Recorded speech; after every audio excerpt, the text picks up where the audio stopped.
I used to chase money a lot. Like, oh, how do I make money? Maybe this will make us money. Maybe this will make some money.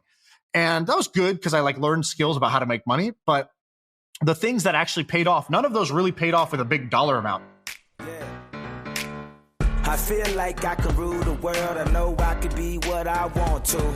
I put my all in it like no days off. On the road, let's travel, never looking back. All right, before we actually get into the content, a few things. We've been making a ton of changes to this podcast. The numbers are working. I think the last month was our highest ever, right, Abreu? I believe so, yeah. So I think we should start saying the numbers. I think we should say what it is, say what we're going to do, and say what happens, so whether it works or it doesn't. Yeah, so the trailing 30 days was, I think, 350,000 listens, which, if it's not the highest ever, it's one of, like, top one or two. But the trajectory is really what matters, and that is great. So we're getting around an average episode, I think, is 20,000 downloads an episode, which is, I think, a 60% increase from the year before. Is that right, Abreu? Am I getting all these? Yes. 22 to 23,000. Right. Abreu said. Yeah, so let's say we're at 22,000. It used to be 15.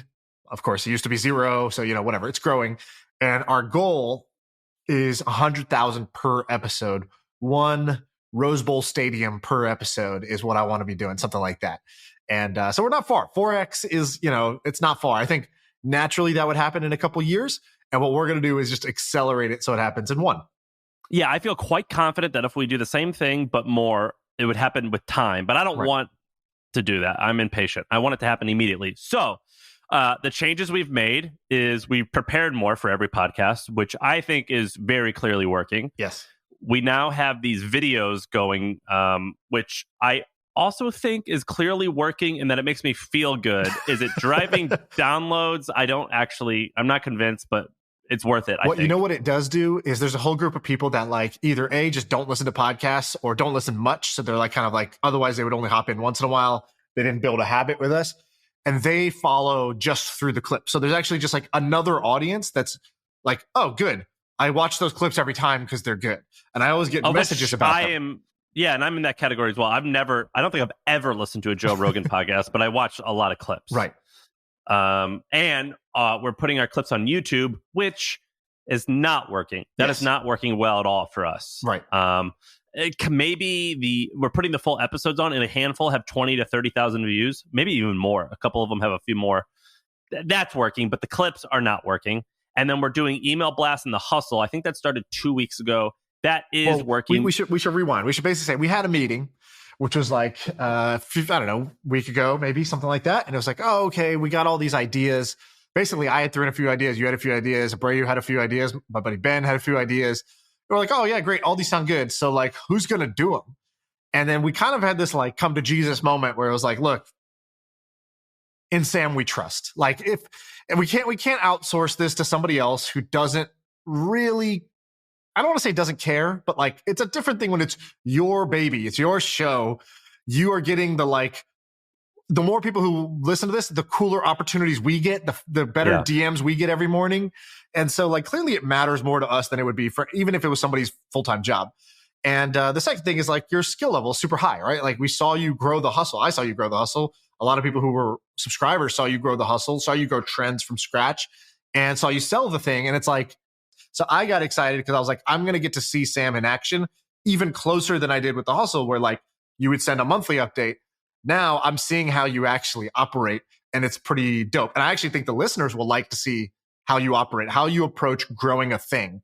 And I think that'll be exciting. That's a lot of pressure. Thank you for the compliments. That's a lot of pressure. I will say, I think growing the podcast has been, that's actually one of the harder things I've done. Yeah. But HubSpot owns us now. It's not my money. Like it's their money. And so we're in a totally, our owner, this company now does $1 billion a year in revenue. There's like $1 billion plus in cash in the bank account. So we could so we're going to have a lot more resources. I actually am not convinced that that's actually going to help us grow, though. Yeah, I don't think resources helps you grow, but I think I would say like that wasn't the problem before. It can be helpful, but that wasn't necessarily the problem. And then, so what we're doing now is we don't have ads in the email anymore. So in the hustle, we do 0 advertisements, and the podcast is going in every day now. or not every day, but a lot. And then also what we are launching at HubSpot and The Hustle is we're creating this thing. Well, I actually don't know if I could say too much about it, but there's going to be a lot more podcasts. And amongst those podcasts, we can promote one another. And that's what you're going to hear. So whoever is in our podcast crew, we're going to promote them, us, yada, yada, yada. And I actually think that's going to help a ton. I think that I actually don't think I could talk any. I don't. It's pretty dope who's in that, but we'll say it later when you can. So, okay, can I give the audience the 5 ideas that we had brainstormed that were like, oh, okay.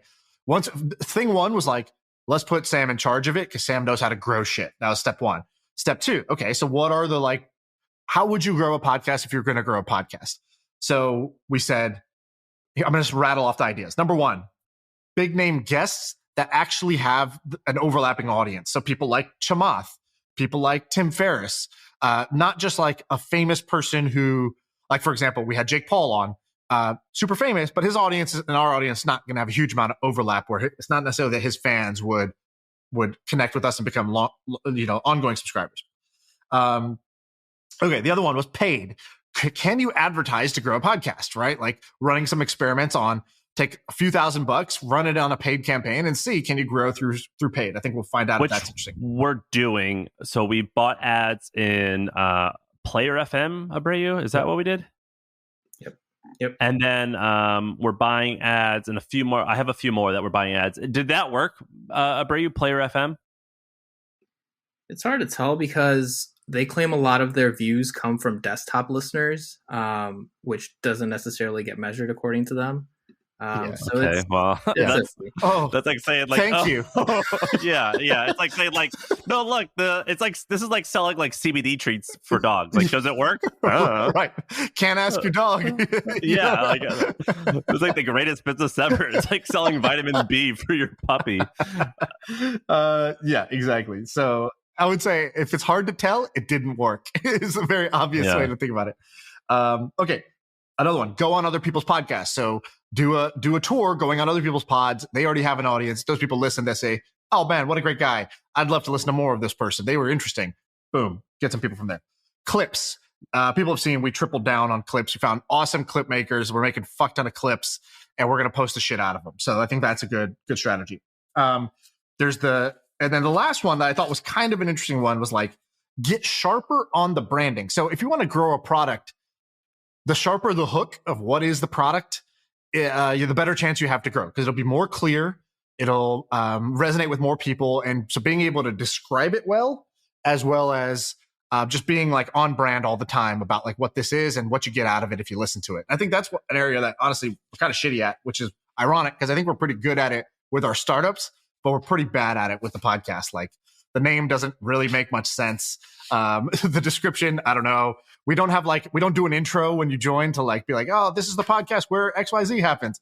We don't have like a highlight reel of like, start here. If you're new to the pod, like go here. This is the onboarding episode, Basically, in a sense, it kind of succeeds a little bit in spite of itself. Right. And a lot of people say the name doesn't really matter. Or sorry, the name doesn't reflect it. And I'm in my opinion towards just names is it doesn't, your name really like it rarely will it hurt you. In some occasions it actually could help you. I think Coinbase is like the perfect name ever, right? But even if Coinbase was called like Blue Sky Sunglasses, I'm just making shit up that I'm looking at, it would work. Blue Sky, like it will work. It would have worked. Okay, so should we move on to Coinbase actually?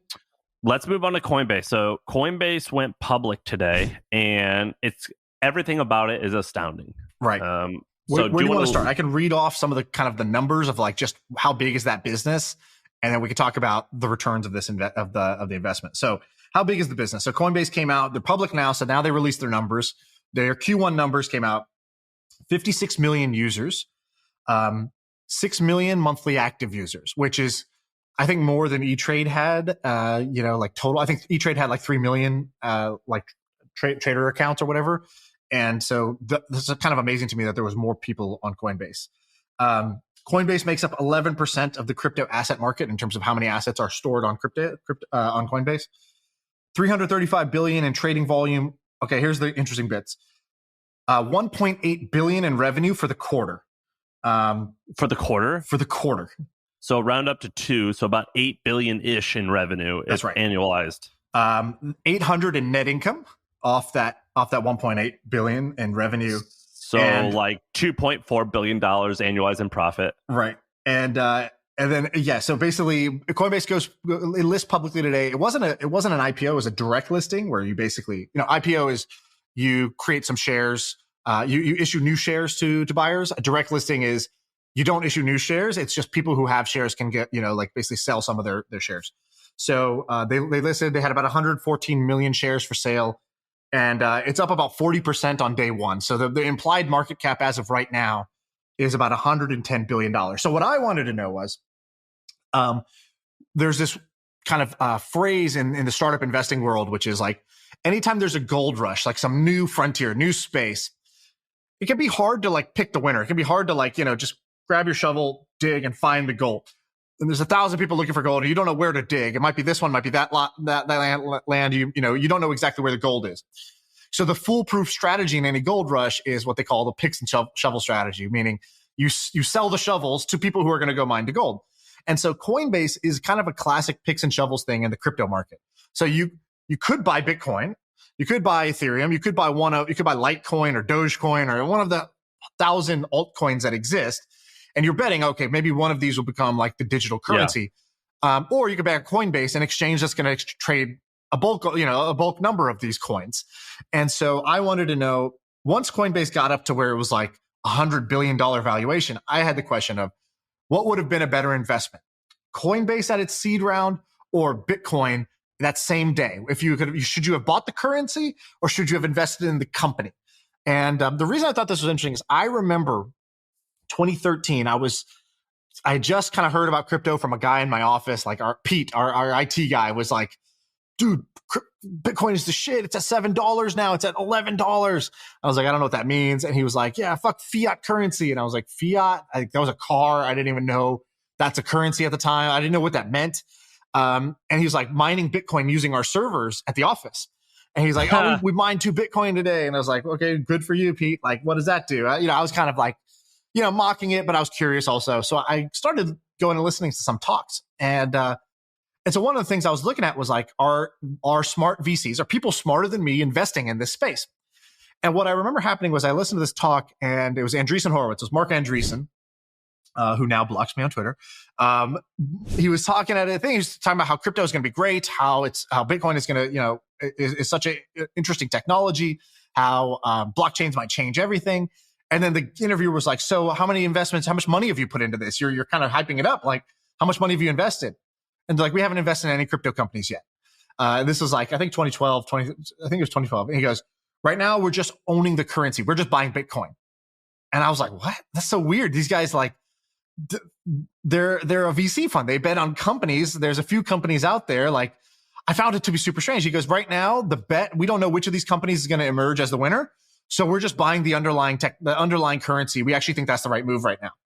And later, Andreessen Horowitz actually did invest in Coinbase later, and since invested in many projects. And actually, Andreessen Horowitz changed their whole fund structure from a private, VC fund to like some other kind of like financial investment vehicle. They went and got registered with like the SEC or whatever, because they wanted to own crypto assets, and you couldn't do that out of a traditional fund. You couldn't buy currencies out of a traditional fund. The paperwork, the docs don't let you.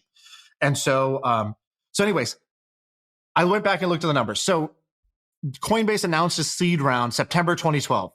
I don't know. They probably raised it a little bit before that, and then they announced it. They raised $600,000 from investors, including a crowdfunding campaign, which I found interesting because you don't like them. I shit on crowdfunding all the time as like, me too. It's always the bottom of the barrel, but this was through Funders Club.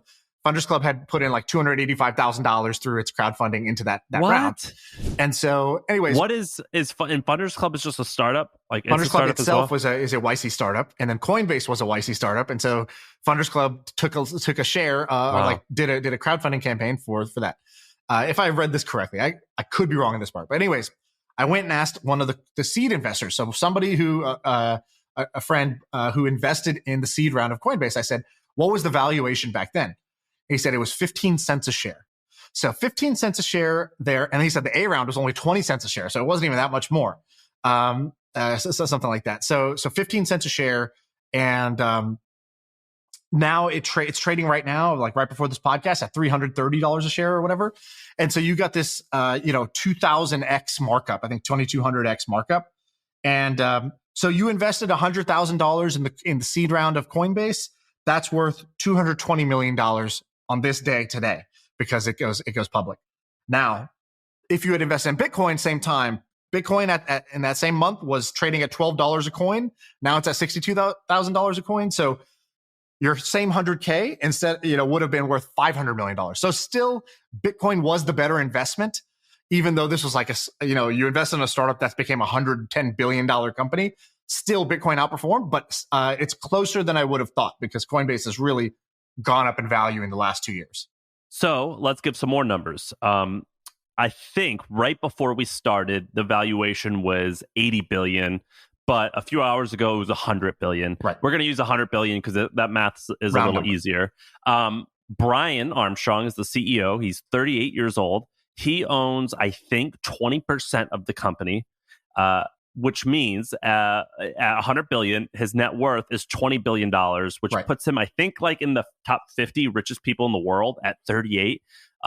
The company Coinbase, let's see, it started when? 12. So it's 9 years old. So basically became from zero to richest top 50 richest people in the world in only 10-ish years, 9 years. And also, he owns 20% of Coinbase. Who knows how much Bitcoin he owns? I certainly don't know, but you have to ask, how much Bitcoin does this person own? If you told me that it was another 20 billion, I don't think I would be surprised at all. Would you be surprised? I'd be surprised. 20 billion is a lot. That is a very, very large amount. So I don't think it would be quite so high, but I wouldn't be surprised if it was over $1 billion. I think 20 billion would be like, he'd be one of the top three, I think, Bitcoin whales, I think, at 20 billion or something like that. Okay. So I think that'd be way too much. Would you think, I didn't do the math ahead of time, but would you think he would be a top 50 Bitcoin holder? That seems reasonable, right? It's plausible, yeah. So I don't know. I don't think he's ever said or disclosed, if he was buying the underlying coins. So the biggest thing is, did you hold, right? Because Bitcoin on this run up, right? So from when, if he's doing Coinbase, Bitcoin's at $10 a coin, right? That becomes your kind of like frame of reference. Bitcoin today is trading at $63,000. $63,000 from 12 is such a like mind-boggling like change. And so when I was talking to my friend who was an investor in Coinbase, I was like, wow, does that mean that Coinbase outperformed Bitcoin? He goes, no, I think Bitcoin still wins. He goes, but name one person who held all their Bitcoin from 2012 to 2021. He's like, me. Sam's ready to say, well, I guess like of people who owned a lot of it at that time. No, right? I didn't own a lot. I bought hundreds of dollars worth, but no, not a lot. So let's say you owned a lot, as that nest egg becomes 10 million, 20 million, $100 million, you're going to like, a lot of people would liquidate some of it. And so he was saying, all of us at Coinbase, we really couldn't sell this whole way. And he goes, the illiquidity was a feature, not a bug. Like the fact that we couldn't sell this whole time for Coinbase was the best money-making strategy for us to like not be able to be liquid until now. I didn't sell, but my numbers were like tens of thousands or maybe hundreds of thousands of dollars. Right. It certainly was not a million or tens of millions. But I didn't sell because I actually forgot my password. And I was like, I just don't want to log in. It's too hard. And so I didn't log in. Have you you have it now or no? Yeah, I have it now. Like I just never did like a forgot your password thing in my email because I was like, too much work. Maybe it's a sign. I'm just not going to sell. Right. And so I didn't sell. But what do you have in front of you? Are you looking at something? I'm looking at this tweet you put in of Daniel Gross. So I want to bring this up. Yeah. So the numbers here is fascinating, but I actually don't think that's the really fascinating part. What's the fascinating part is the psychology behind this, because today it's Coinbase, in 20 years it's going to be something else. 50 years ago it was real estate or something. 100 years ago it was oil. There's always something. Yeah. And the psychology behind the human being, I think, is far more interesting. And by the way, he was an engineer at Airbnb before he left to go start Coinbase. His Airbnb shares from, would have done amazingly as well, right? Like, well, he only worked at Airbnb, I think, for a year, and before that, he worked at Deloitte. So I'm almost positive. Granted, he was probably a genius, probably like, crazy high IQ, but like normal guy, normal, like a normal 9 to 5. And also, so let's talk about the personality part here that I love. I like knowing what drives people, what makes them tick. We talk about Billionaire of the Week, and it's not actually about necessarily the money, but what do people think who achieve greatness? Right. In this case, it's money, but reality greatness can be a variety of things. So Daniel Gross is a guy we had in this podcast. He went. So HackerNews, if you guys don't know what HackerNews is, you should read it every single day. It's basically Reddit, but only for nerds. I love it. I read it every day. It's tech folks. And anyway, Brian Armstrong has a handle on Tech News or on Hacker News, and you could read his old posts. And he has this old, and Daniel Gross tweeted out some of this guy's old posts. His handle is I actually don't know what his handle is, but it's B Armstrong. Yep. And so B Armstrong actually had a blog. Listen to his blog, and this is actually kind of funny. It's called startbreakingfree.com, which is kind of on brand consistently. And actually, if you go to startbreakingfree.com, it's controlled by a virus. So it automatically wants you to install a It's controlled by a virus. Or you know what I mean? It's like if I go to it right now, it's gonna try to install security software that actually is gonna steal all my money. Yeah. Just steal all my Bitcoin. Yeah, it's gonna say like you won, you're the lucky winner. Somehow he let the domain expire or something like that, and someone got a hold of it. So now it's just a scam, which is kind of funny.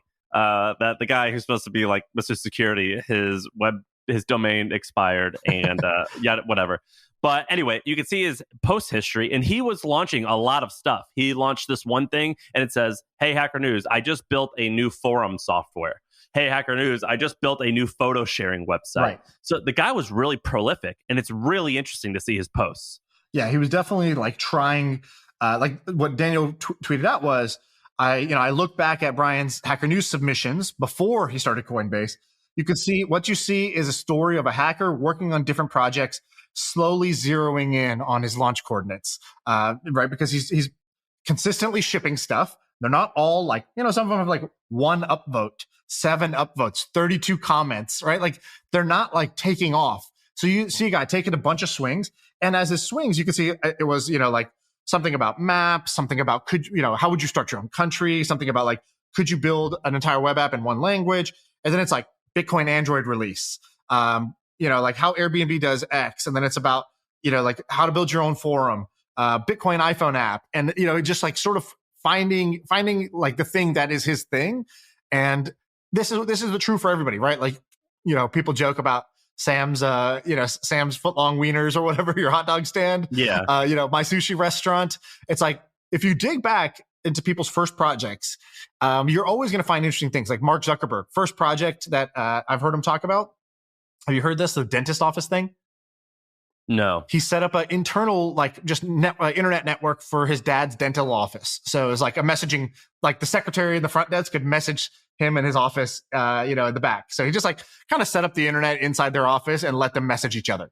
Then he built Wirehog, Wirehog, I think, was really successful, by the way, for a 17-year-old kid. Exactly. For a 17-year-old kid, it was more successful. And there's chat transcripts of when after he leaves to go work on Facebook, he moves, in the social network, they moved to Palo Alto. It's this is it. Facebook's going to be the thing. There's chat transcripts of him talking at that time, he's Facebook's we should bail and do Wirehog. Yeah, I think Wirehog's the thing. So even them, it's not obvious at that time. And whereas people try to project that these guys are visionaries, they are, visionary geniuses who never had a doubt in their mind, and then they saw the future and then they built it. And it's well, I actually think that a couple of those things are true. They could be visionary geniuses, or rather, they could be geniuses, but that's actually not a prerequisite, but it does help.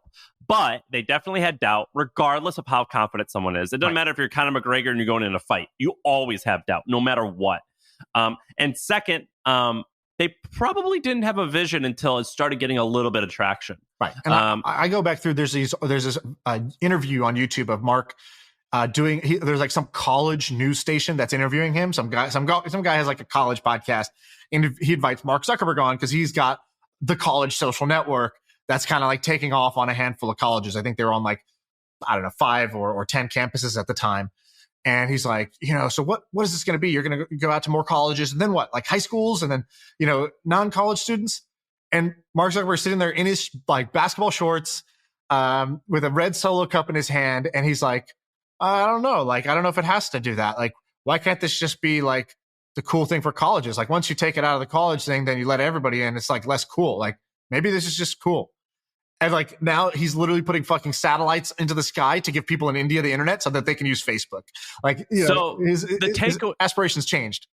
The takeaway here, and I actually just went back to my high school the other day to like give like a talk, and I was like, dude, doesn't everything look small when you walk into high school? Yeah, and you meet a 16-year-old and you're like, oh my gosh, like I felt I was mature. I felt I knew what I was doing. You're a child. Yeah, I could beat you up. Yeah.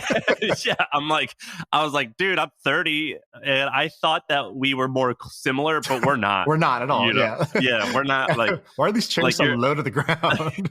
Yeah, everything is so small, and like water fountains are disgusting. I can't believe I used to drink from them. Anyway, I was like, you guys just do shit. Take swings, tinker on stuff.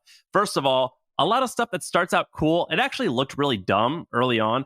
But even if it stays dumb, just get into the habit of taking swings and making stuff. Because like I'm not like uber successful, but my first shit was like a poison ivy business. It was a poison ivy business. What is that?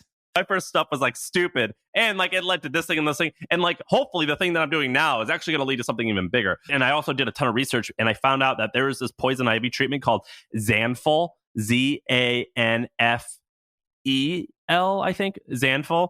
And basically, I did a ton of research, and I found out the guy who started it used to work at a cleaning supplies company, and I was like, oh, that's interesting. What is going on here? Like, that's kind of weird that I just saw that connection, and I did research, and I found out that basically what he did was he took this thing called, I think it was called Mean Green, and it was really good at washing oil off mechanics' hands. And it costs like $5 for a gallon. It was dirt cheap. But he found out that the way poison ivy works is if a leaf gets on you, or if a leaf gets on you, it gets this oil on you, and you have to use this oil stuff, this oil remover. I've done it. Yeah. Same thing with poison oak or whatever. Yeah, same thing. And I was like, oh, so I'm just gonna bulk buy this Mean Green crap and repackage it and sell it for $40 as opposed to I sold it for like $40 for like some like a Carmex size or like a chapstick size thing when it costs like $40 for like literally an industrial size barrel. And I just repackaged it, and I was making thousands of dollars a month. And then I quit doing it because I was like, I don't want to do this. Anyway, it was kind of a cool thing, but I shut it down because I was like, all right, this is making money, but like, I don't want to do this. I'm not proud of this. This isn't like anything I like to tell people I'm doing. It's kind of lame, even though it was making like $5,000 a month. Shut it down. And the point is, the thing that we're doing now, I have a feeling it's going to lead to something even bigger. And in Coinbase's regard, everything was much bigger and in a much shorter time frame. But it doesn't matter. It's the exercise, I think, is still true.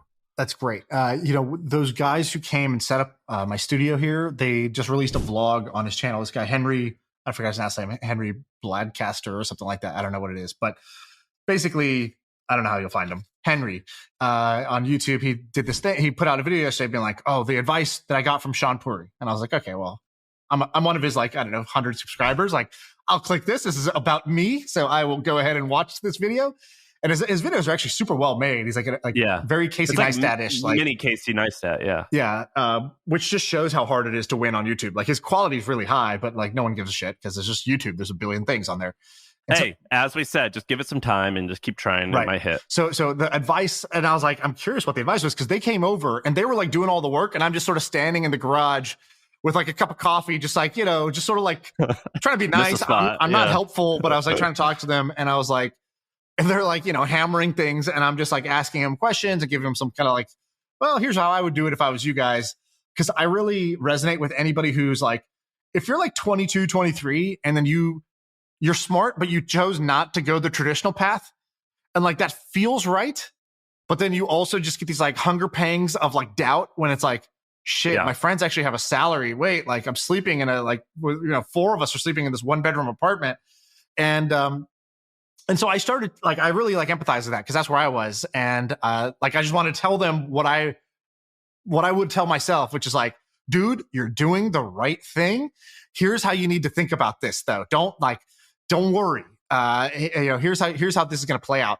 And what I told them was like, look, honestly, the best times of my life were 3 of us living in a 1-bedroom apartment. My co-founder and my roommate lived in my closet because he couldn't even afford our dirt cheap rent. So Trevor lived in my closet and like turned my living closet into like a room for himself with a lava lamp and shit.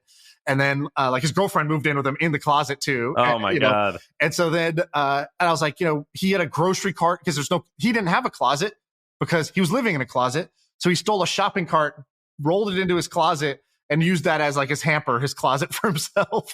And I just remember like at the time, everything seemed so shitty. It was like, this is the shitty version of life. And now I'm like, no, that was the most fun time because all we were doing every day was just trying to figure shit out, trying new different schemes and projects. We had no responsibilities, no burn. And then we would just like party for fun, like on the side. And so I just remember like now that I look back, I'm like, that was the shit. And that's what I was trying to tell them. I was like, first of all, guys, this is the best. So like, like embrace this part. You're never going to get to have this again with your friends like you have right now. It's so fun. Embrace these 5 years. I said, the second thing is like, I used to chase money a lot. Like, how do I make money? Maybe this will make us money. Maybe this will make some money. And that was good because I like learned skills about how to make money. But the things that actually paid off, none of those really paid off with a big dollar amount. The things that paid off were like the people I was meeting and like doing projects with or learning from. Like those relationships pay off big in the end. The learning of like building skills around like, I did my first ecom project like you. I was selling these wristbands called fatbands.com. And it was just a fat wristband that I like noticed that a bunch of kids were wearing on campus. I thought, oh, wait, maybe that's a trend. Let me try to sell those online. You can customize them.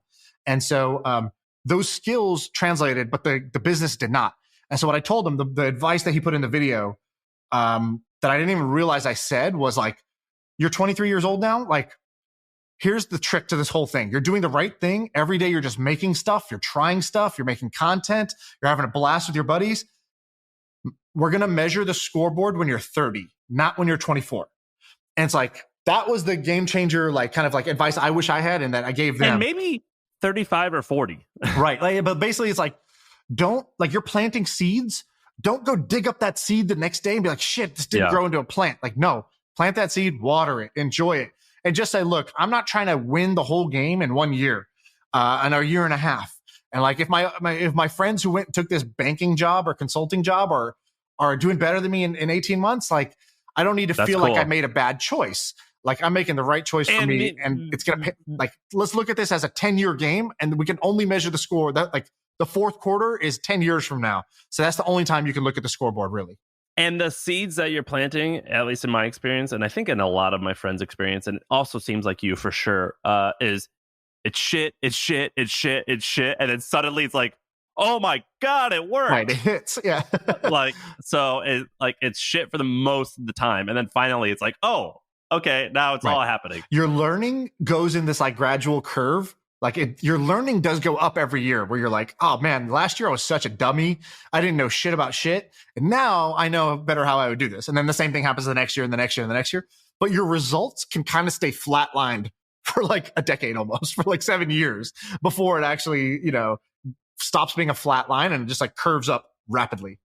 So I wanted to continue talking about this, but I'm actually going to save my stuff that I have these notes here. I'm going to save that for the next time because I don't want this episode to be entirely this stuff. Although, frankly, I love this stuff. Abreu, do you like this or not? Yeah, man, I'm just soaking it all in. Okay. I like this stuff, but Shaan, do you want to move on or do you want to do the other thing? Do you want to do Microacquire or do you want to keep talking about this? I don't want to keep talking about this. I want to do either some Microacquire or some ideas. I want to do Microacquire, and this is an idea, actually. Okay. But we at The Hustle, we worked with this guy, and I never talked to him because I wasn't the one working on the project. But anyway, I just started hanging out with him recently. This guy named Andrew, people call him Gaz, but his last name is like Gaznati or something. Do you know Andrew? Gazdecki or something, yeah. Gazdecki. I think they just call him Gaz. Do you know Andrew, or do you know who he is? I did the mini SPAC with him, so that's the only way I know him, just through DMs. I've never talked to him. Never met him. Andrew is 32, I think. He previously had a company that I think was an agency, and he told me that he sold it for like tens of millions of dollars. So it is very, very successful. But his new thing is incredibly interesting. It's called Microacquire. I think it's just microacquire.com. That's right. And the premise is very simple.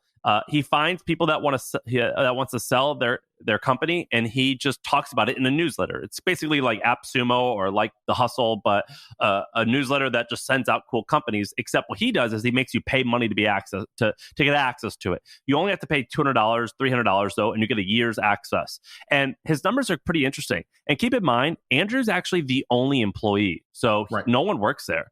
And so as of today, he's got 1,500 subscribers paying $299 a year. And that brings his revenue to about $400,000 a year. And I posted a chart of this. Do you see the chart I posted? No, I'm on his Twitter because I was looking for that because I know he posts. Oh, here it is. Yeah. No, I have the chart. Yeah. So I posted it. And he just sent this to me. So I said, can I share it? He builds it in public. So he announces the revenue publicly. That's part of his like way of getting more traffic. So he's at 425 ARR. And look at the chart. Yeah. That's a pretty amazing chart.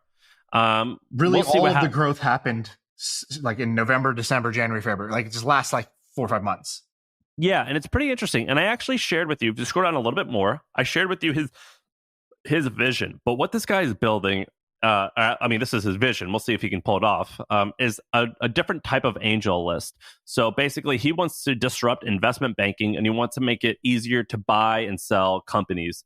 And it's incredibly fascinating. So he wants to, not disrupt angel list, but kind of be like angel list. I feel like we didn't describe what it is. So what it is. Microacquire, you go on there if you want to buy a small SaaS business. So a small business that makes recurring revenue through subscription.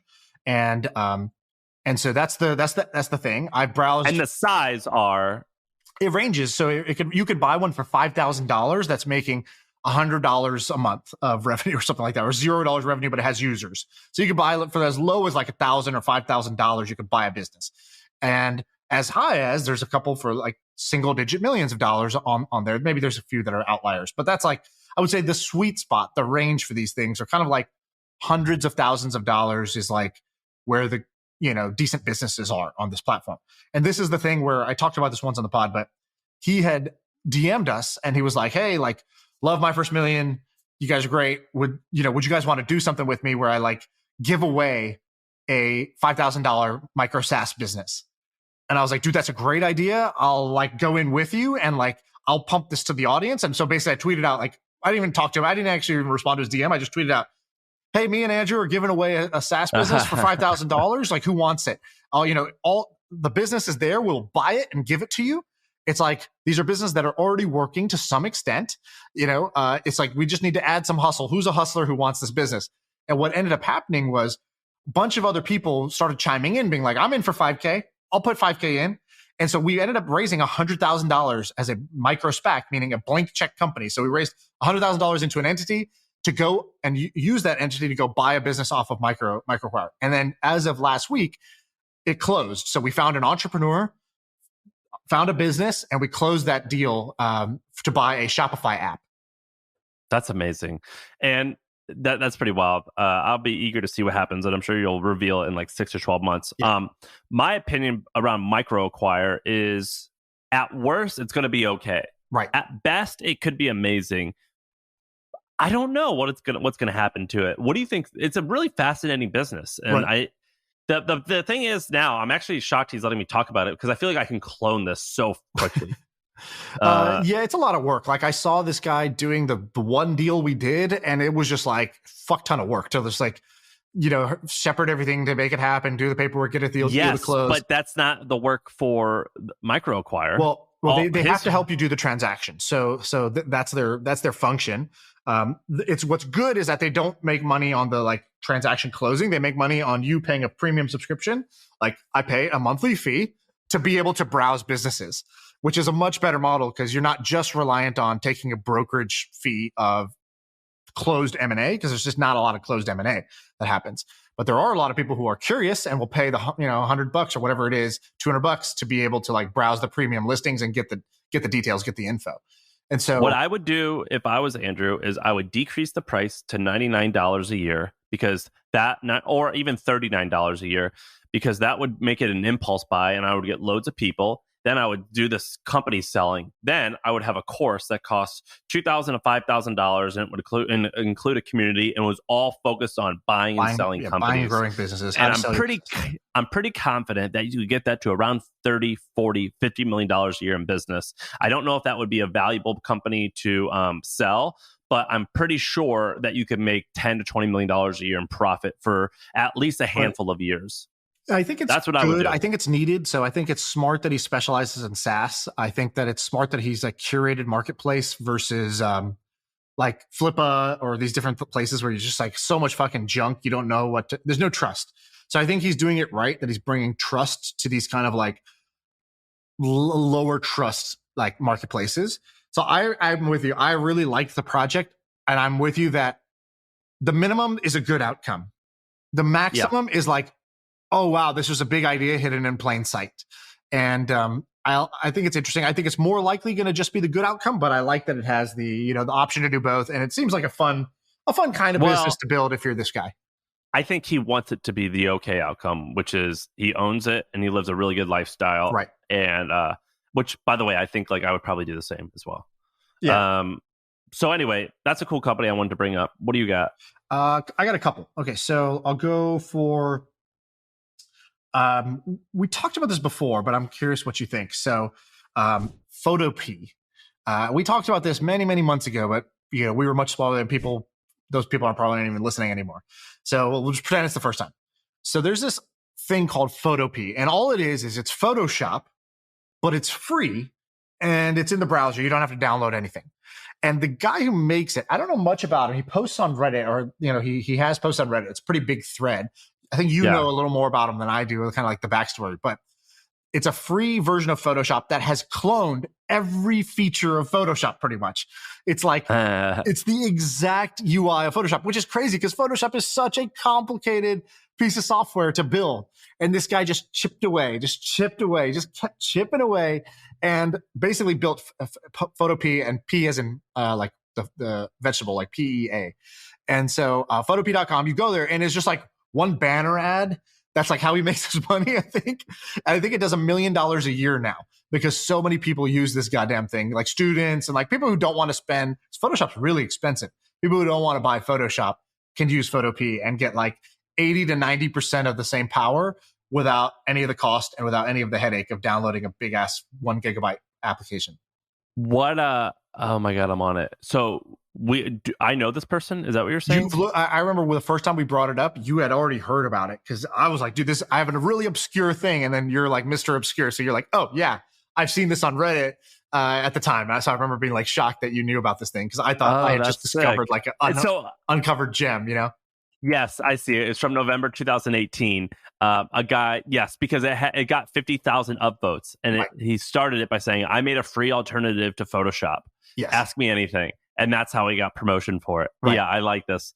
And you think he's making $1 million a year doing this? Yeah. So I don't know why Ben told me this. Ben gave me this topic, and he was like, Photopea. He's like, Photopea. I was like, yeah. He's like, it's been $1 million a year. So if I'm wrong, Ben's wrong.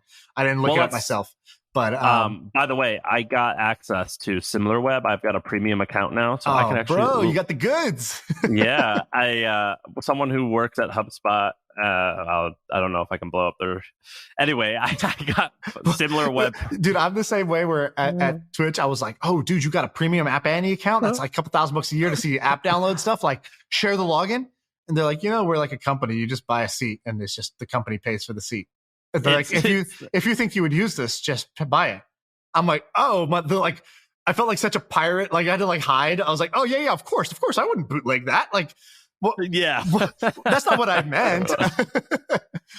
That I'm still trying to like be a little bit less hood rat Sam and more like, oh yeah, it's like this is ROI positive. Just buy it. Right. It's actually like very much looked down upon to be that way. Like I was negotiating with somebody, and they're like, wait, well, why are you trying to like save us all this money negotiating with this vendor? Like just pay the thing and do it up front. And you're like, but this goes against like everything in my genes. I can't not do it. I was like, what do you mean? I booked him a hotel, but it's in the Motel 6. Like I saved us $200. I always used to tell people, yeah, like we'll take care of your accommodation, and it was they would actually be sleeping in my Staying house. at my aunt's house. And I would actually I would stay at my girlfriend's house, and they would get my bedroom.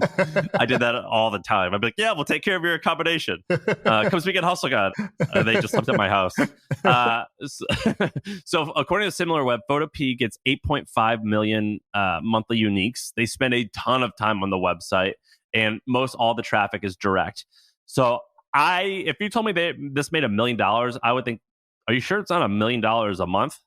I don't know. I gotta check. I don't think it's a month. I think that would be pretty crazy. I think a year, because he's not monetizing well, right? He's just got display ads, so he's got the bottom of the barrel monetization, I think, on the site.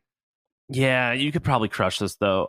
Speaking of just, go ahead. Well, I was just gonna say, like, okay, so what? So I think the so what here is A, Photopea's cool and interesting and like just a cool thing to know about.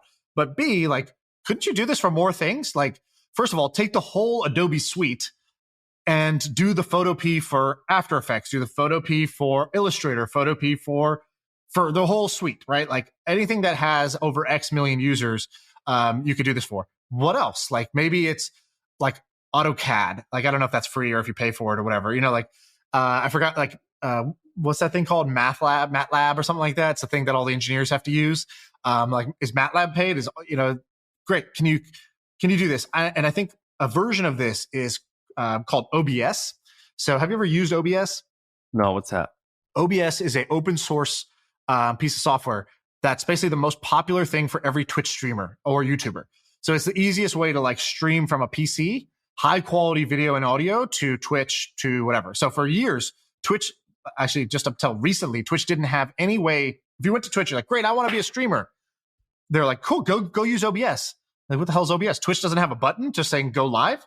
And same thing with YouTube. You go live on YouTube? Nope, can't just go live on YouTube without like using more sophisticated software. And so OBS is actually an open source project maintained by a small community of developers, but really it's just one guy, Jim. And I met this guy, and Jim's like, I don't know, 5'7" and like long hair down to his kind of waist. And he looked like an open source, like app developer. And he's just like extremely high ethics and morals, where he's just like, the app is 100% free. He's been working on it for a decade, and it's supported by donations of people who are like, dude, I run my whole business off OBS. Like, sure, here's $10, and Twitch actually was paying him every month just to keep maintaining OBS, because it was like cheaper to just pay Jim I don't know, X thousands of dollars a month than to like have 20 engineers try to recreate this thing. I think that is cool. I think that, like, when I hear that, I'm like, that's badass. Like, I love that I love that exists. Right. But what was my thing earlier? I'm like, cornrows and sleeve tattoos. I respect it, and I think that's badass. I just don't want it. It ain't for me. I'm not wearing it. And that's my case with this, which is I'm so happy that exists. I ain't doing it, because there's a bunch of examples of this. So another example is Spiceworks, spiceworks.com. They were doing like $50, $60, $70 million a year in revenue, and they ended up selling because they raised too much money. It didn't work out, but they had traction. And basically what Spiceworks did was they created software. So if you have like 1,000 employees and you wanted to figure out which computers you needed to buy, they created software to help you figure that out, which normally costs money. And they actually made money through advertising on the website.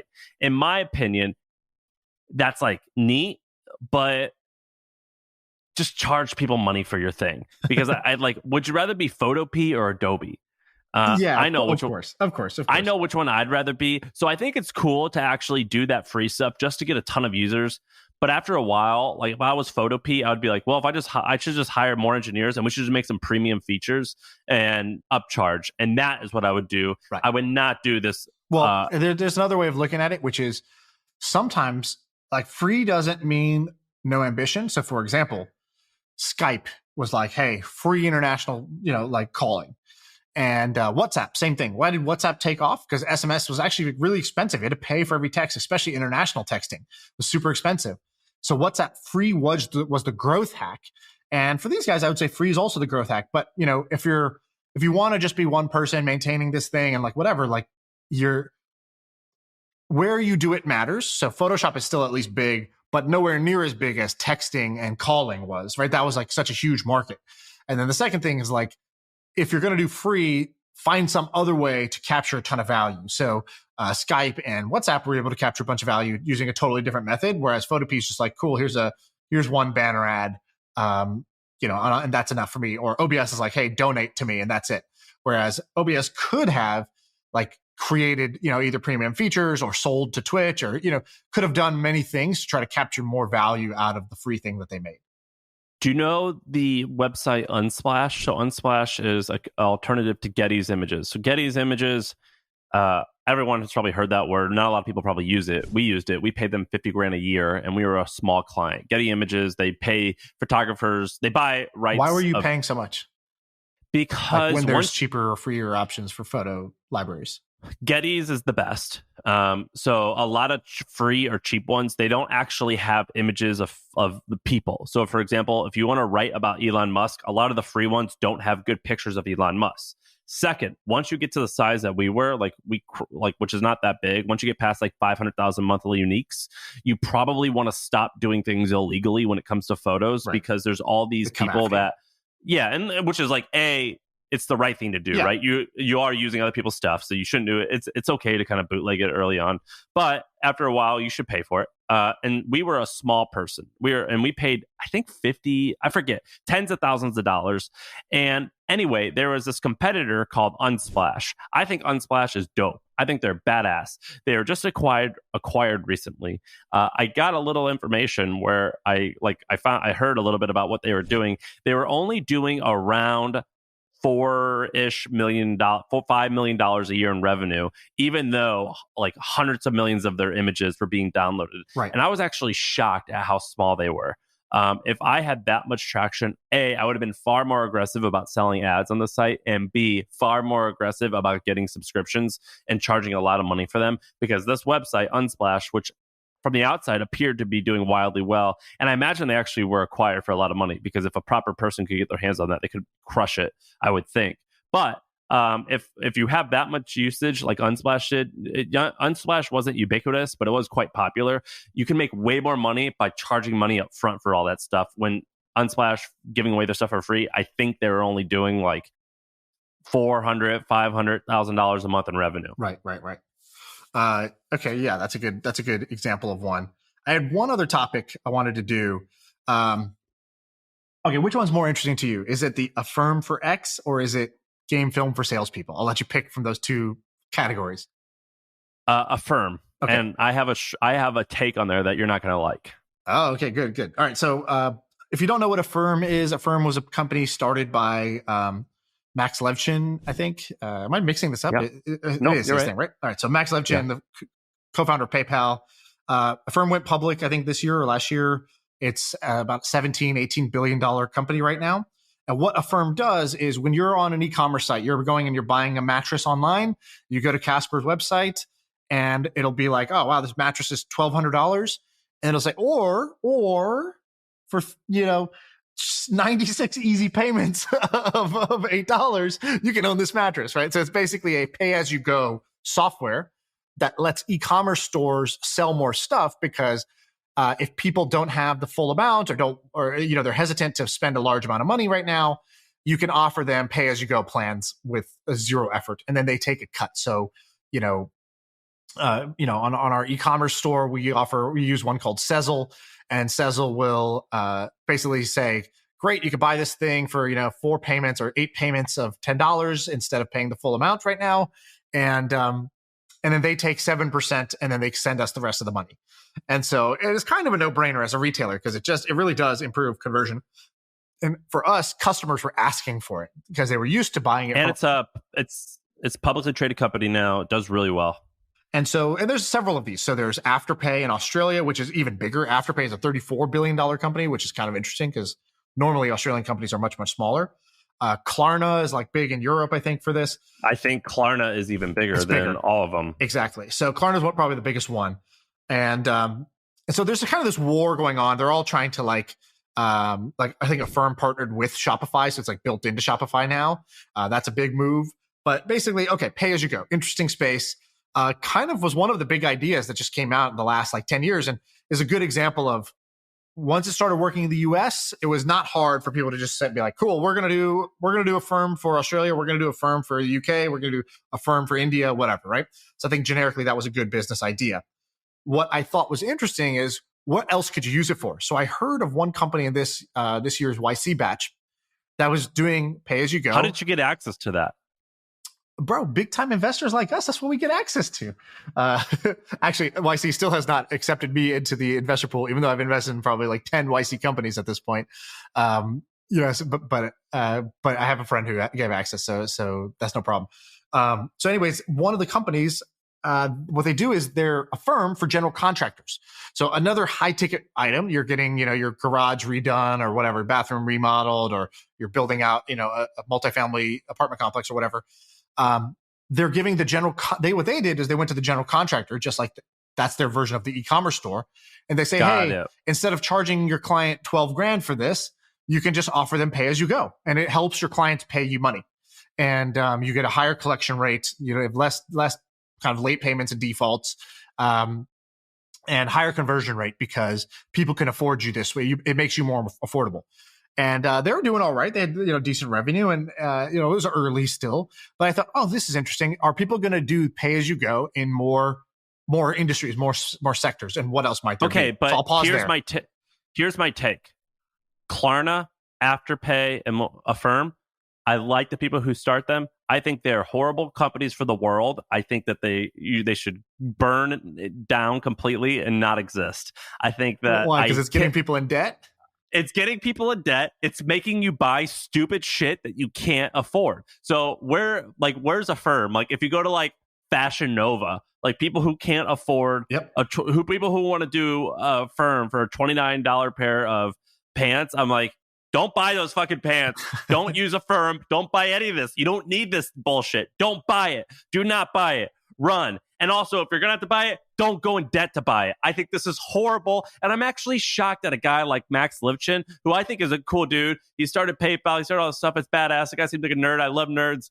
What are you doing? This is useless. You're just doing dumb how this shit. Started, how he got the idea? Tell me. He was, so this is the version of the story I know. I'm going to be, somebody who was there probably knows a lot more details. But what I'd heard was there was an engineer who had, so he had this lab, like I had Monkey Inferno. He had a lab called HVF, Hard Valuable Fun. And basically it was an incubator where he said, I'm going to do any project that satisfies those three criteria. It's got to be hard. It's got to be valuable. It's got to be fun. And so, and then they kind of like didn't have, like I think they've had, a few nice companies. Glow came out of it. It's a fertility tracker. And then Affirm was the big one. And Max like went all in and he became the CEO of Affirm and all that stuff to take it forward. But the origin story from what I heard was there's an engineer who had come up with like a new like database technology or database technique. He's like, oh, look at this. He's like basically just like nerding out. He's like, look at this. We could do like so much computation in so little time. And like with this new technique. And I was like, okay, but what are you going to use that for? It's just kind of like blockchain. It's like, great, you have blockchain, but like, why do we need a blockchain? What are we going to use it for? Does it really make this better? And like, you need to define an application. So the way that blockchain found money, currency as the core killer app, what Max realized was he came into this guy was an EIR for him. So for months he was just like working on this like databasing technology and how he was going to use it. Couldn't really figure out an application. And then one day Max walks in and he goes, dude, like credit scoring and credit reporting is so like ancient. We should be able to like, if you're a person today, I should be able to take signals from the internet, social networking data, publicly available data on the internet to do instant credit worthiness versus like the way that this works today with this kind of like, you go get a credit score and it's based off of like, stuff in the past. So his insight was there has to be a better way to determine the credit worthiness of a person. And he's like, your databasing technology is actually perfect for doing that on the fly and doing that at scale. And so they came together and he's like, great, I'm going to like basically create this application to do this. And I think at first they didn't want to do, I don't think the very initial idea was what they ended up doing, which was like pay as you go on e-commerce websites. But pretty quickly they realized that's the use case. That's the market that needs this the most is basically instead of, like, I guess my question to you would be, do you also use a Visa and MasterCard? Like, because it's just credit cards. That's all this is. It's just credit. So do you also hate credit cards the same way you hate pay as you go? You want to know what's funny is My personal credit card limit is $4,000. So I've never had any debt. I just got a mortgage. Are you one of those people that uses debit cards instead of credit? I do it because lately someone has advised me to do it, but for a long time, no. But I'm not against credit. And I realize that what I'm saying is not entirely logical. It's definitely emotionally driven. And you're saying, and I'm not like going this hardcore libertarian route, which is like, well, I'm like against the government, therefore all government is bad. I'm like, no. Like, I'm going to draw. So what I'm doing right now is basically I'm drawing the line, which I get. That's not always the best. But I think that credit cards in some cases are good and Affirm in most cases are bad. That's what I think. Okay, I think that's whatever. Because the people like, do you have any? Like in Europe, like our friend Ramon and a lot of my other friends from Europe, they were like, credit cards. We don't use credit cards. Like in Germany, Americans. Yeah, like in a lot of places in Europe, if you want to use a credit, we use bidets, proper cleaning. Yeah. Which, by the way, whenever people were flipping out over COVID and toilet paper, I'm like, dude, take a shower. Like, why the fuck are you flipping out over this? Why are you fighting over this? Anyway. You're gonna shower every time you shit? How just inconvenient. Go twice a day. But like, it's the inconvenience is not bad enough that I'm gonna fight over that. That's fine. That's fair. That's what I'm saying. You're not gonna like stab someone in like no, I'm Home not gonna Depot go to jail over this. Like, I'll just take a shower, or I'll just be uncomfortable. Anyway. I just think like credit cards aren't that common in Europe. It's definitely an American thing. But long story short, I am not in favor of Affirm. I think that is a stupid thing to spend his life working on. That's my opinion. I would love for him if we could goad him or bait him into coming on here and convincing me of otherwise, because I'm open-minded. But I think it's dumb. I think it's stupid. For general contractors, that's a little bit different. But for buying like a $29 pair of pants, like, don't fucking buy the pants. Well, my family member trains his daughter in jiu-jitsu. And so maybe we could use the daughter jiu-jitsu connection to get Max on the pod very soon. Am I wrong, though? Do you agree or disagree? I disagree. I disagree completely. I think credit is a great thing. It helps the economy move. I'm always a kind of don't hate the player, hate the game type of situation where I put the burden on the individual in the same way that I wasn't like, oh my God, Juul, or like, is Grey Goose evil because it's alcohol and alcohol causes problems? No, like, I don't think so. I think I basically, for myself, I live my life where I never blame a company for tricking me into like doing something. I blame myself if I don't have the self-control and the like thought process to do it. And so that's how I look at others too. I will never blame a credit card company for somebody getting in debt. Now, what I do say is if you're not transparent about what the fees are, what the charges are, what the rates are, then that's shady, right? You're withholding information. You're not disclosing, you're hiding the fees. But in this case, they don't charge people more for buying. A lot of the times it's 0% interest actually, because they can offer the customers 0% interest because they take 7% from the merchant for helping them close the sale. And so it's actually an interesting model compared to. That's interesting. I didn't know the full. It depends story, on the credit worthiness. If when I bought a 8 sleep mattress using Affirm, and I was like, do I want to spend like $2,000 right now? Oh, I'll try this Affirm thing, and I was like, oh, this is cool. I can just pay in payments, and it's 0% interest. Because I had I tried doing it. I also have a 8 sleep. I tried doing it with there, and I actually was going to have to pay like a pretty hefty fee. And I was like, oh no, because you don't use credit cards. You don't have high credit. Something like for some reason I don't have a good credit. My credit score is not bad anymore, but it was bad because I didn't have history. Anyway, well, I have one last idea on this, which is. I think this is the same thing as, like, you probably know what layaway is. I don't even really fully understand what layaway is. Layaway sounded like a total scam to me. It's silly. Basically, like, what it is if you want to buy a $500 thing, you would go each week and you would give them a little bit of money and it would start paying down your balance. And then eventually you'd get the item. Right. But it's crazy because you don't, like with Affirm, you get the item first and then you pay later. Buy now, pay later. Right. You have to remember there's one big thing, which is that if it's going to take you 3 months to purchase and if you don't have the internet to buy stuff, like, you want to guarantee that they're going to, like, that's yours. Right. And I guess for me, it's like our items really out of stock, but apparently this is a huge thing. Like Walmart, like in most parts of the country, layaway is like a huge part of their business. And it's a it seems like a pretty predatory thing in a way, but I don't know too much about it, so I shouldn't really speak on it. But anyways, I guess my point is, why aren't people doing Affirm for retail stores? So why isn't this the same option every time I check out? My wife goes and shops at, I don't know, wherever, Nordstrom. Like when she checks out, they're like, oh, do you want to open a Nordstrom card or whatever? Why isn't it, hey, you want to pay the full amount today, or would you like to pay in installments? And you can pay in installments. Now, maybe this is already the case. I don't know. But like, it seems like something that should be built into the point of sale at retail stores. I don't do a ton of retail shopping. So this might be me being dumb, and it actually is totally a thing.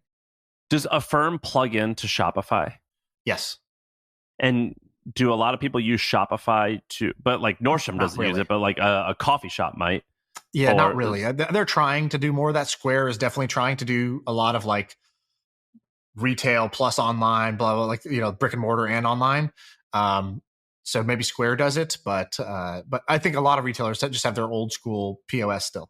This is like one of those rare topics that you're bringing up, and I'm like, oh, I don't know. Like, how do people buy stuff at stores? I haven't done it. Yeah, we should just smoothly exit this topic before we try too hard. Yeah, we gotta find the emergency exit on this one. Okay, I think we should wrap it up. That's a good episode.